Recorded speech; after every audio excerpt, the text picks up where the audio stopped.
نحمدہ ونصلی علی رسولہ الکریم اما بعد فاعوذ باللہ من الشیطان الرجیم رب اشرح لی صدری ویسر لی امری واحلل عقدۃ من لسانی یفقہوا قولی. دم ذریعہ علاج، اس میں سے ہم ٹاپک کر رہے ہیں نظر لگنے کا، اور یہ کتاب کے اعتبار سے دوسرا ٹاپک ہے. اس میں ابھی تک ہم دو چیزیں کر چکے. پہلی قسم کیا تھی کہ ابھی نظر نہیں لگی تو کیا شرائط ہیں یا کیا ہم پرہیز کر سکتے ہیں. پھر اس کے بعد دوسری چیز ہم نے کر لی کہ نظر لگ جائے تو پھر کیا علاج کے طریقے ہیں. آج ہم اس کی تیسری قسم کریں گے پیج 20 پہ، حاسد کی نظر سے بچانے والے اسباب. یہاں وہ حدیث یاد رکھیے جو پیچھے بھی بتائی تھی آپ کو، کہ نہیں بتائی تھی لیکن کلاس میں کئی دفعہ بات ہوتی ہے. کل ذی نعمت محسود، ہر نعمت والے سے حسد کیا جاتا ہے. جس کو بھی اللہ دنیا میں کوئی نعمت دیتا ہے وہ دوسروں کے حسد کا شکار ہوتا ہے. چاہے وہ ظاہری حسن ہو، دوستیں ہی کہیں گی ہائے اس کا چہرہ کتنا صاف ہے، ہائے یہ اس کتنی پتلی ہے، ہائے اس کا فگر کتنا اچھا ہے. اب کوئی نعمت ہوتی ہے نا تو وہ بعض دفعہ پھر فساد بنتی ہے. اور آپ یہ بھی جملہ لکھ لیں، اکثر آزمائش نعمتوں کے راستے ہم پہ آتی ہے. سمپل سی مثال ہے، حضرت یوسف علیہ السلام خوبصورت ہے تو آزمائش کدھر سے آئی؟ خوبصورتی کے راستے سے آئی. باپ سے محبت تھی، باپ ان سے محبت کرتا تھا تو آزمائش آ گئی محبت پہ. جو چیز آپ کے پاس زیادہ ہوتی ہے نا اسی کی پکڑ آتی ہے. اس لیے کبھی بھی کسی نعمت کو فار گرانٹیڈ نہ لیں. نعمتوں کے تحفظ کا طریقہ الحمدللہ. حدیث میں آتا ہے کہ الحمدللہ کہنے سے نعمت محفوظ ہو جاتی ہے. اللہ نے آپ کو بچہ دیا، شعور کے ساتھ اس نعمت کا قدر کیجئے، اس کی اچھی تربیت کیجئے، انشاءاللہ اللہ تعالیٰ آپ کو اس میں آزمائش سے بچا لے گا. تو یہاں کیا ہے؟ حاسد ہے. اب آپ کے پاس کوئی بھی نعمت ہے، بہت ساری ہیں الحمدللہ. آپ سوچئے، پہلی بات سوچیں دل میں ضرور کچھ لوگ مجھ سے حسد کریں گے. بدگمان نہ ہو، نام نہ لے، ہاں فلاں فلاں فلاں فلاں وہ میرے سے بہت حسد کرے گی. سم ٹائم سگی بہنیں بھی حسد کرتی ہیں، آپ کو پتا. سب سے زیادہ حسد کے مواقع دوستوں میں ہوتے ہیں، سہیلیوں میں. غیروں کو آپ سے کیا لگے، اور غیروں کے سامنے تو ہم اتنا اپنا کھولتے بھی نہیں ہے نا. تو جو قریب کے لوگ ہوتے ہیں نا ان سے حسد کی زیادہ توقع ہوتی ہے. اردو کا ایک جملہ ہے، ہم پیشہ دشمن ہمیشہ. یعنی جو لوگ ایک طرح کے کام کر رہے ہوتے ہیں وہ ان کی آپس میں چپلش چلی رہی ہوتی ہے. تو لہٰذا اللہ سے مدد مانگے بغیر ہم کسی چیز سے نہیں بچ سکتے، اور اس میں حسد ہے. کریں گے کیا؟ 10 چیزیں ہم دیکھیں گے انشاءاللہ. نمبر 1، ان کی شرارتوں سے اللہ کی پناہ مانگی جائے. سیدھا سیدھا دعا کریں کہ اللہ مجھے حاسد کے حسد سے بچا. اے اللہ اگر کوئی میرے بارے میں حسد کا شکار ہے تو مجھے اس سے بچا. اور یہ پناہ آپ کی کیسے ہوگی؟ صبح شام کی دعائیں کیا پڑھتے ہیں آپ؟ اعوذ بکلمات اللہ التامات من شر ما خلق. تو من شر ما خلق میں حسد بھی ہے، حاسد بھی ہے. ٹھیک ہے، تو وہ ساری دعائیں جو کسی کے شر سے بچنے کی ہیں اس میں آپ حاسد کو لے آئیں گے. سورہ فلق میں آتا ہے من شر حاسد اذا حسد. تو پناہ مانگے، سیدھی سیدھی مانگے. آپ کو کسی انسان کے بارے میں ہلکا سا شک بھی ہوتا ہے نا کہ وہ آپ سے حسد کرتا ہے، یا وہ آپ کی چیزوں کو بہت ایسے گھور گھور کے دیکھتا ہے، یا بہت زیادہ آپ سے کھرید کرتا ہے. اچھا اور کیا ہوتا ہے، اچھا آپ کے میاں اور کیا دیتے ہیں آپ کو، اور کیا کرتے ہیں، اچھا آپ سے اور کیا کہتے ہیں. تو آپ کو اندازہ ہونے لگے گا کہ یہ بندہ کھرید کر رہا ہے. اول تو کھرید کا جواب نہ دیں، لیکن دل میں دعا کر لیں کہ اللہ تعالیٰ مجھے ہر شر سے بچا. دوسری بات، احفظ اللہ یحفظ کا. یہ ایک حدیث کے الفاظ ہیں کہ اللہ کی حفاظت کرو وہ تیری حفاظت کرے گا. یہ حدیث جو ہے صحیح ترمذی میں موجود ہے 309 جلد نمبر 2 میں. اصل میں نبی صلی اللہ علیہ وسلم نے چھوٹے بچے یعنی حضرت عبداللہ بن عباس کو یہ نصیحت کی تھی کہ اے بچے تو اللہ کی حفاظت کر، یعنی جن چیزوں سے اللہ نے روکا ہے تو ان حدوں کے پاس نہ جا، اللہ تیری حفاظت کرے گا. تو اس کے مطابق اللہ کا خوف، اس کے احکامات پر عمل، اور منع کردہ باتوں سے باز رہے. میں اس کو آسان جملوں میں بتاؤں، دین کی حدوں کی حفاظت کریں. Don't cross the boundaries of دین. حرام کیا ہے؟ دین کی حد کو پار کرنا. شراب کیا ہے؟ حرام کی حد کو پار کرنا. زنا کیا ہے؟ سود کیا ہے؟ ہر وہ چیز جس پہ اللہ نے چیک لگا دیا آپ اس پہ رک جائیں. بس آپ دیکھیں ریڈ لائٹ پہ آپ رکتے ہیں تو یہ کیا ہے؟ گورنمنٹ کا ایک چیک پوائنٹ ہے نا کہ آپ کو یہاں گاڑی روکنی ہے. تو وہ نہ روکیں گے تو مقدمہ بن جائے گا یا آپ کو ٹکٹ لگے گا. اسی طرح اللہ تعالیٰ نے زندگی میں انسانوں ہی کی بہتری کے لیے کچھ چیزوں کو الگ کیا ہوا ہے، تو آپ کو مجھے اس سے دور رہنا ہے. ٹھیک ہے.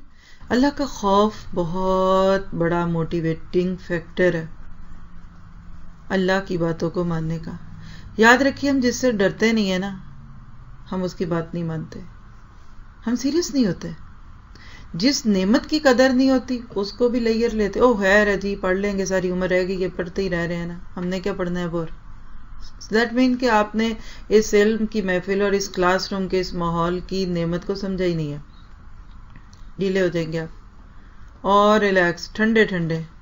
اسی طرح ایک اور چیز بے خوفی ہے. بہت سارے لوگوں کو خوف بھی سیدھا کر دیتا ہے، سزا کا خوف، پکڑ کا خوف اور اس طرح کے کام جس کے اندر انسان اپنے آپ کو ڈالتے ہوئے ڈرتا ہے. لیکن جب آپ کسی سے بے خوف ہو جاتے ہیں نا، اس نے کیا کہنا ہے، یہ کیا کہہ سکتے ہیں، ان کی کیا ضرورت ہے، تو پھر بھی نہیں بندہ مانتا. 10 دفعہ ایک بات کہہ دیں، کہیں گے کوئی بات نہیں، 11ویں بار پھر کہہ دیں گے. یہی روٹین، یہی رویہ جب اللہ کے معاملے میں آتا ہے نا تو بندہ بڑی بڑی حدوں کو توڑ کے بھی کہتا ہے میں نے کیا کیا، اور بڑے بڑے گناہ کر کے کہتا ہے سب کر رہے ہیں.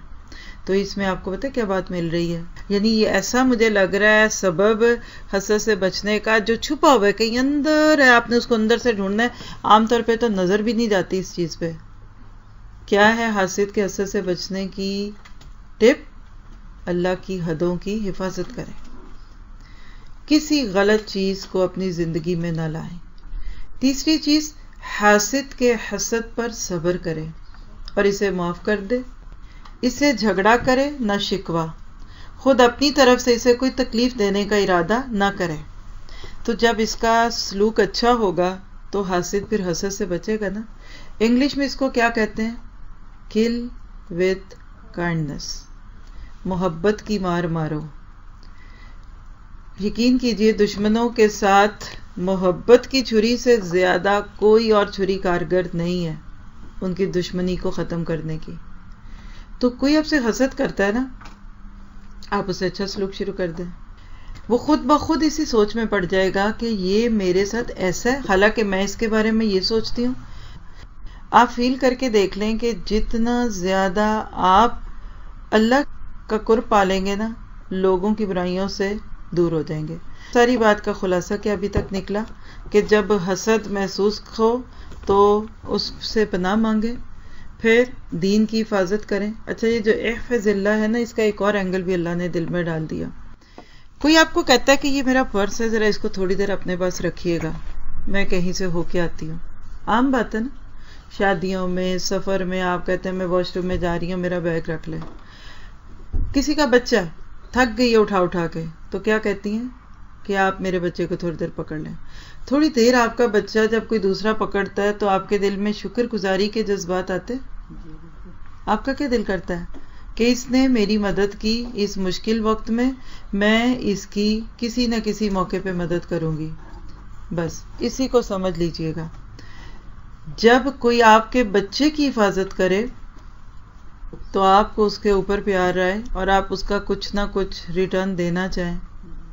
کوئی آپ کے بیگ کو پکڑے تو آپ کی اس کی قدر آئے. تو جب آپ اللہ کے دین کی حفاظت کرتے ہیں تو کیا ہوتا ہے؟ سورۃ توبہ میں اللہ تعالیٰ نے مومن مردوں اور مومن عورتوں کی جو صفات بیان کی ہیں نا منافق مردوں اور عورتوں کے مقابلے میں، اس میں ایک لفظ کیا ہے یاد ہے آپ کو؟ حفاظت کرنے والے اللہ کی حدوں کی. تو جب آپ اللہ کے دین کا کام کرتے ہیں نا، اس وقت آپ دین کا کام کر رہے ہیں، آپ کسی کے بچے کی ٹیک کیئر کر رہے ہیں کہ وہ ماں آرام سے پڑھ لے، تو آپ احفظ اللہ میں آتے ہیں. آپ اللہ کی دین کی حفاظت کر رہے ہیں. آپ وقت کی حفاظت کرتے ہیں، آپ کو وقت پہ اسکول پہنچنا ہے. یعنی جو بات اس میں بہت اہم ہے، اس کو ضرور سمجھیے گا کہ جب آپ میں اللہ کے دین کی خدمت کرنا شروع ہوتا ہے نا تو چوکیداری تو ہوتا ہے. وہ سچی جو بات ہے، جو عالم ہے یا مبلغ ہے یا استاد ہے وہ چوکیدار ہے کہ اس دین کے اندر کوئی غلط چیز نہ ڈال دے کوئی. عابد تو بہت سارے، عبادات تو بہت سارے لوگ کریں گے دین کے نام پہ.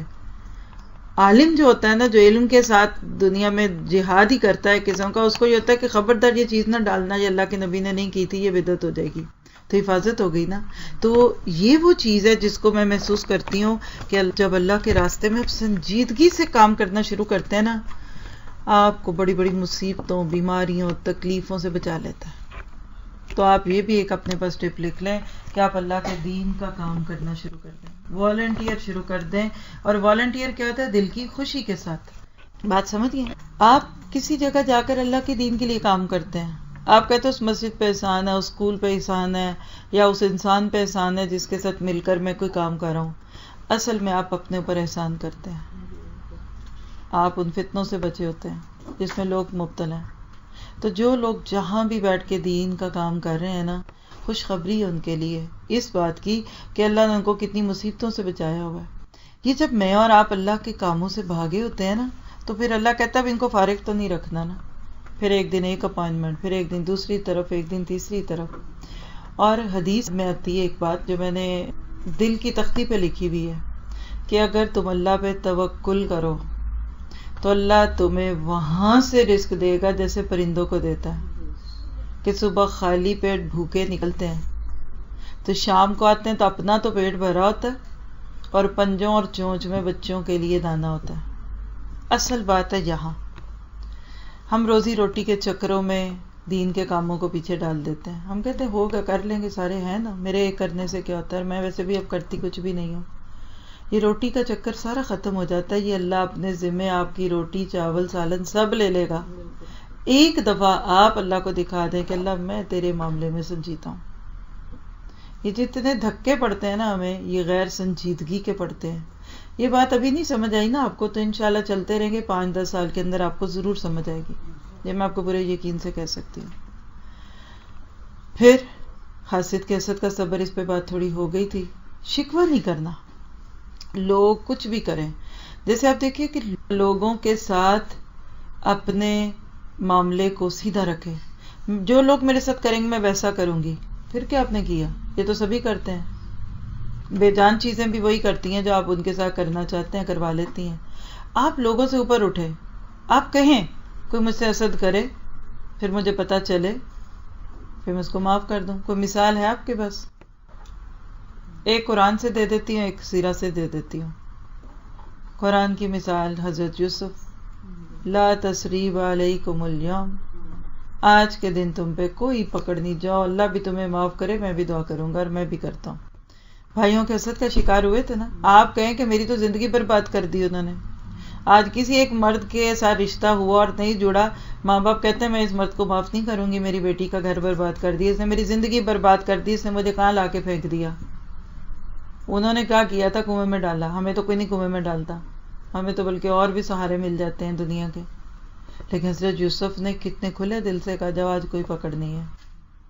یہ جو معاف کرنے کی لذت ہوتی ہے نا، یہ بندے کو دنیا کی کسی چیز میں نہیں ملتی. کہ پھر ایک وقت ایسا بھی آئے گا کہ آپ کو کریونگ ہونے لگے گی. کافی دن سے کوئی کسی نے کڑوی بات کوئی نہیں کی. یہ کوئی تانا نہیں دے رہی آج کل امی جان، ہو کیا گئے ان کو. آپ کو مزہ آتا ہے. جیسے شروع میں کریلے نہ کھائیں تو کڑوے لگتے ہیں نا، لیکن جب کھائیں تو کڑوا ہو تو ہی مزہ آتا ہے. لوگ کہتے ہیں کڑوے نہیں ہے، میں کہتی پھر لے جائیں، یہ کریلے ہی کوئی نہیں ہے. کریلا کیا جو کڑوا نہ ہو، مزہ آتا ہے کڑوے کریلے کا. ٹنجی سی چیزیں اچھی لگتی ہیں نا. یہ لوگ جو ڈرنکس پیتے ہیں، فزی ڈرنک، اس میں ایک ببلنگ ہوتی ہے نا، لیکن ان کو مزہ آتا ہے. سادے پانی میں لوگ گیس ڈال ڈال کے پیتے ہیں کہ ذرا ببلنگ ہو. اس طرح آپ کو مزہ آئے گا کہ کوئی کرے، کیونکہ میں نے اس کو معاف کرنا ہے. آپ اس کو گناہ کا موقع نہیں دینا چاہتے، لیکن اگر آپ نے ایسے کر لیا، اللہ آپ کو حسد سے بچائے گا. چوتھی چیز، اللہ پر توکل کرے، کیونکہ جو ایسا کرتا ہے اللہ تعالیٰ اسے کافی ہو جاتا ہے. یہ بات کہاں لکھی ہے؟ سورۃ طلاق میں، وَمَن يَتَوَکَّلْ عَلَى اللَّهِ فَهُوَ حَسْبُهُ، جو اللہ پہ توکل کرتا ہے اللہ اس کو کافی ہو جاتا ہے. کریں توکل، کرنا ہے حسد کر لو تم. بسم اللہ الذی لا یضر مع اسمہ شیء، میں نے پڑھ لی تھی، مجھے کچھ نہیں ہوگا انشاءاللہ. لا حول ولا قوت الا باللہ، مجھے پتہ کسی کی طاقت نہیں ہے گھیرنے کی جب تک اللہ نہ چاہے.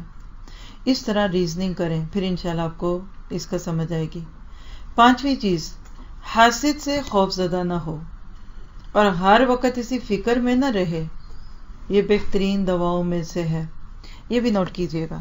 جو ماں ڈرتی رہتی ہے نا اپنے بچے کی صحت کے بارے میں، ہاں اس کو نزلہ نہ ہو جائے، اس کو ٹھنڈ نہ لگ جائے، اس کو گرمی نہ لگ جائے، اس کے بچے کو عموماً ضرور ہوتا ہے کچھ، الا ماشاء اللہ. وجہ کہ اللہ کہتے تو اتنے دل سے انتظار جو کر رہی تھی زکام کا، تو اب تیرے بچے کو کرنا ہی پڑے گا، ورنہ تیرا دل ٹوٹ جائے گا. تو مایوس ہو جائے گی، ہائے میرے بچے کو نوزیے نے، وہ اٹھ کے جا کے دیکھ رہے ہیں بچہ رو تو نہیں رہا، تو بچہ تو روئے گا، دل جو پڑا ہوا ہے اس کے اندر. اس طرح دل پڑ جائے اللہ میں تو رات کو تتجافی جنوبہم عن المضاجع کی کیفیت ہو جائے کہ اللہ ذرا تھوڑی دیر تجھے منا لوں، کافی دیر سو لیا. اٹھ کے بندے کا دل کلاس میں لگا ہو کہ اچھا باہر بیٹھی ہوں مجبوری میں، لیکن تھوڑی دیر جا کے اندر بیٹھ کے ذرا یہ لطف تو لے لوں. جیسا آپ کا دل ہوگا اللہ آپ سے ویسا کرائے گا. تو خوف نکال دیں آج سے، اپنے دل سے بیماریوں کا خوف نکال دیں، پاورٹی کہہ لیں، فقر و فاقہ کا خوف نکال دیں، تکلیف دکھ. آپ کہہ کے تو دیکھیں کہ میرا تو رب ہے، مجھے کیا ہونا ہے، مجھے کچھ نہیں ہونا. ایسے ہی لوگوں نے مجھے ڈرایا ہوا ہے، میرا رب بہت میرے ساتھ محبت کرتا ہے. تو اپنے آپ کو بے خوف کرے. خوف لگانا ہے تو بس ایک خوف بہت ہے آپ کے لیے، میرے لیے بھی، ہم سب کے لیے، کہ اللہ راضی ہو جائے. رب ناراض ہوا تو مار پڑ جانی ہے. یہ دنیا میں ساری واہ واہ ہو رہی ہے، آگے جا کے تو اتنی زیادہ بے عزتی ہونی ہے. کیا ہو سارو جو جانتے ہو ان کو دیکھو ذرا، ان کے کرتوت کیا تھے، بڑا تم ان کو نیک سمجھتے تھے، ذرا ان کی اصل تو دیکھو. یہ خوف بندے کو جگائے. باقی جو ہونا ہے پھر ہونا ہے، بیماری بھی آنی ہے تو آنی ہے، بڑھاپا آنا ہے تو آنا ہے، کچھ بھی ہو سکتا ہے زندگی میں، کسی لمحے ہو سکتا ہے. تیار رہیں، بڑے سے بڑے حادثے کے لیے تیار رہیں، اور اللہ سے کہیں اللہ مجھے بچا کے رکھنا، لیکن اگر کوئی چیز آ گئی تو یہ تیرا تحفہ ہے. کبھی تحفہ اچھا نہیں بھی ملتا، لیکن دینے والے کی محبت اتنی پیاری ہوتی ہے، قبول کر لیتا بندہ، اس کو خوشی سے کر لیتا. تو لہٰذا ایسی تمام چیزوں کو لے کر انسان اپنے آپ کو چلے. تو یہاں رک جاتے ہیں، دل تو نہیں چاہ رہا، لیکن میں چاہ رہی ہوں کہ آپ اس کو جذب کریں. 5 آج پڑھی ہیں، 5 اگلے سبق کے ساتھ جوڑیں گے تو خسرت سے انشاءاللہ بچنے کا علاج ہے. اللہ تعالیٰ آپ کو مجھے نیکی کی توفیق دے. سبحانک اللہم و بحمدک، اشہد ان لا الہ الا انت، استغفرک و اتوب الیک.